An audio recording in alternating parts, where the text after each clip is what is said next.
studying the Bible should be fun, and it hopefully with work put in should be easy. But as you go through it, there's more that you add, right? So you get Bible dictionaries, you get concordances, you get commentaries, you get multiple Bibles. But sometimes it's hard to gather all those things up in one place and try to study Scripture. The solution to that could be Bible software. Today, I want to give you a recommendation of Bible software that I personally use in my Bible study when I'm trying to preach or prepare for a teaching, and that is coming up.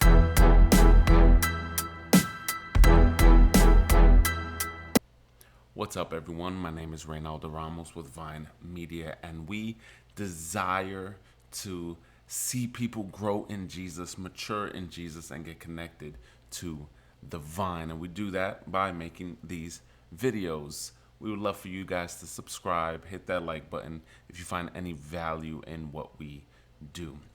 Today, we want to give you a quick little sneak peek into Bible software. Now, a while back, maybe about a year ago, made a video on a Bible software called eSword.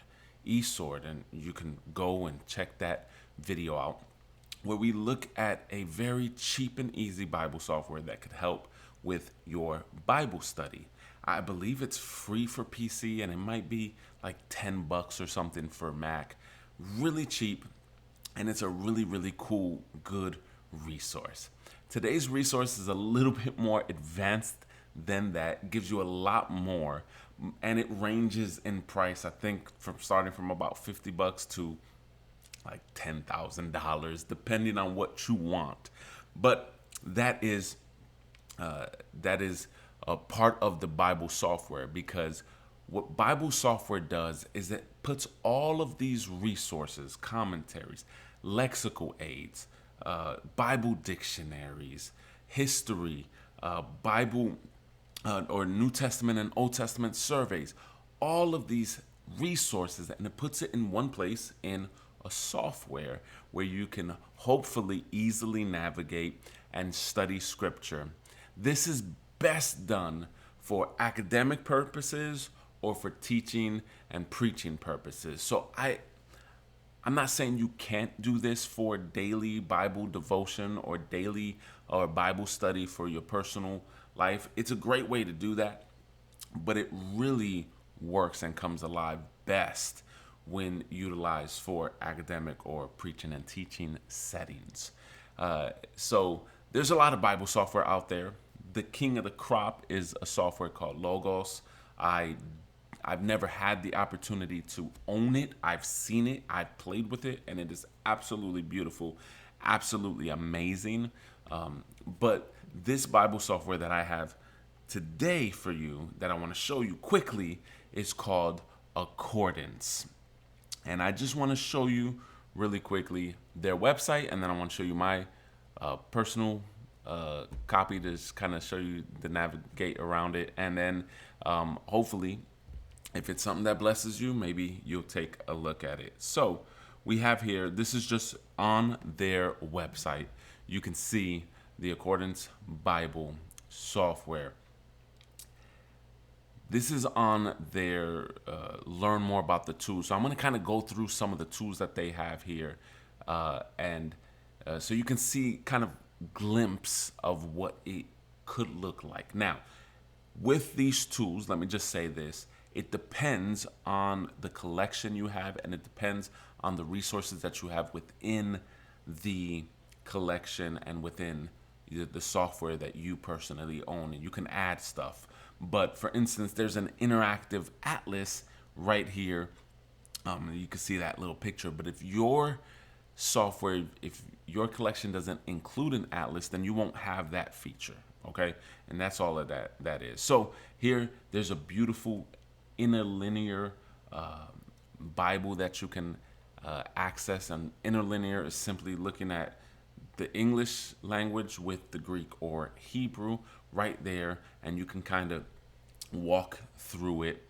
really cool. There's a customization toolbar. That's one thing about these Bible softwares and accordance.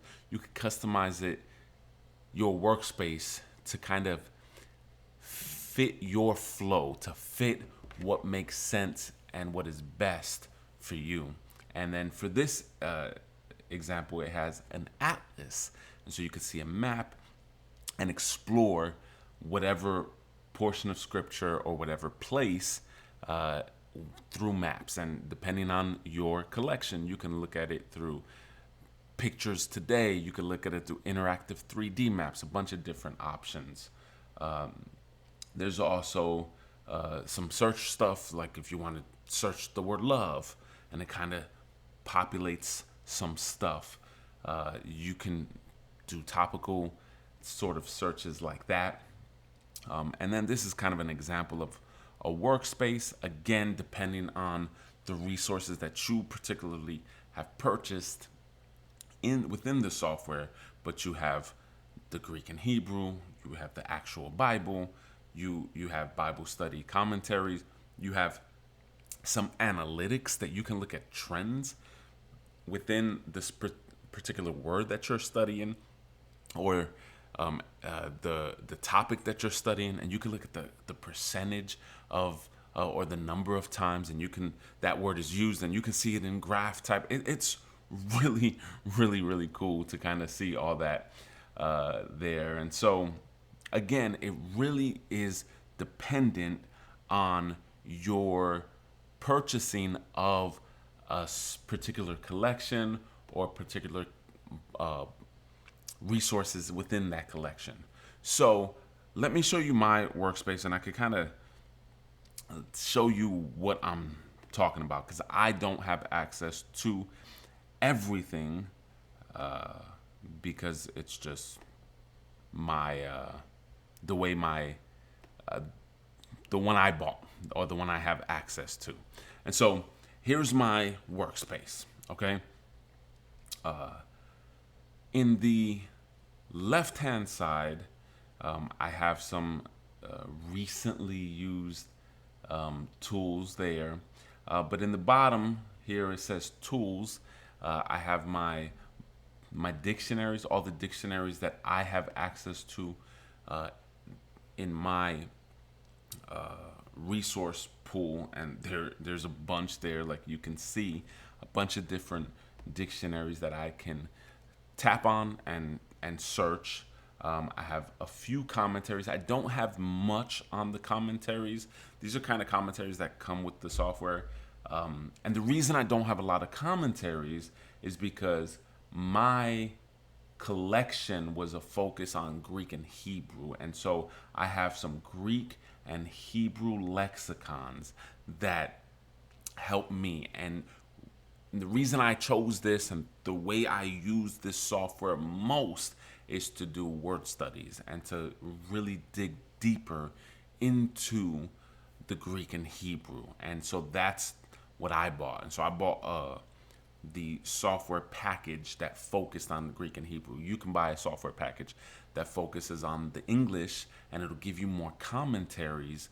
And you can also add and purchase more. It's just the way it goes. Here I have Greek text.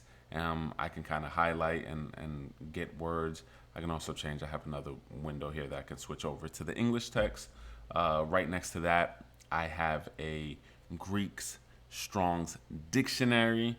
So for instance, this word right here is the Strong's number 5614, and it's Hosanna, and just gives you a quick definition.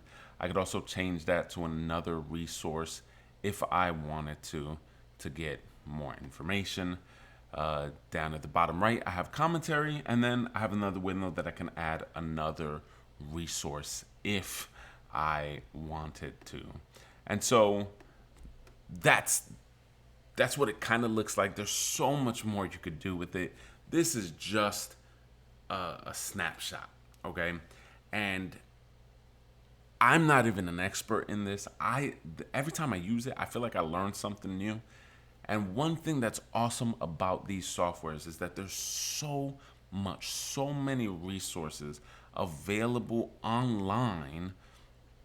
YouTube, they have different tutorial videos that can help you navigate it, and it can help you figure it out, whatever it is that you're doing. Now, again, I don't know if this is for you. I just wanted to show you what a more advanced Bible software could look like. Again, if you want something a little bit simpler, straight up just looking at a couple of different versions of the Bible, maybe a commentary, and that's pretty much it. eSword Bible software is an awesome software that you can get for your computer or your mobile device. And it works and it's great. And I have it and I own it as well. But Accordance is a little bit more advanced for my preaching and teaching things that I do personally. So maybe it would help you. And I hope if you think it does, check it out. Maybe ask around. Maybe there's somebody that has it and you can kind of play with it. But whatever you do when you're studying scripture, remember it should be fun. It should hopefully not be a burden to you. And it should be something that draws you closer to Jesus. And so with that, we want to sign off on this video, and we pray that you stay connected to the vine that is Jesus, and in all your endeavors you put him first. We'll see you guys next time.